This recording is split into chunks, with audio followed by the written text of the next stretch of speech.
Normality is that, meaning we just cannot afford to always accept, embrace, approve of normality in anything or everything in our lives, no matter what the system, society, education tells us or teaches us to basically embrace, worship, praise, mediocrity, stupidity, arrogance, conformity, agreeability all the time in thinking, ideology, action, success, behavior, and it is going to tell us to equalize all of our difference, to make peace, to exercise equality, justice, to undermine, neglect, repress all of our talents, potential, growth, progress, learning, skills, distinctions, and differences, as a result of which we're going to end up in depression, despair, disorientation, frustration, nihilism, and other existential dreads. And that's why we cannot afford to be normal all the time. We cannot always afford to embrace normality, ignorance, stupidity, conformity under any circumstances and situations, because in that sense, we're literally going to stop and seize our all growth, progress, learning, and scope for evolution, development in our mind, nature, action, etc. So, normality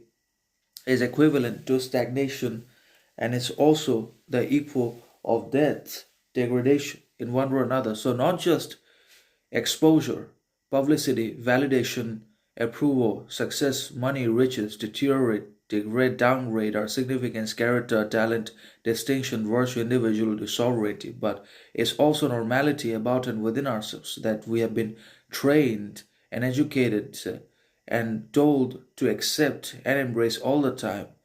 by our families and also by our systems, governments, societies that ultimately also constitutes our death, combines and composes our depression,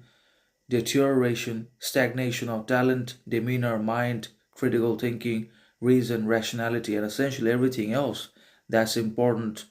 washes or fades away because of the acceptance of normality as part of life. So we cannot be normal in anything. We just have to sharpen, progress, develop our talents, skills, abilities, knowledge, faculties, wisdom, intelligence all the time as far as we can and as much as we can on our basically perseverance, resistance, resilience, fortitude, grit, and other qualities. We constantly have to learn. We consistently have to make progress, sharpen our talents, and that is going to exceed normality. That is going to basically obliterate normality because normality ultimately, eventually, and it is that. So that's how normality becomes a plague because everyone is the same ultimately. They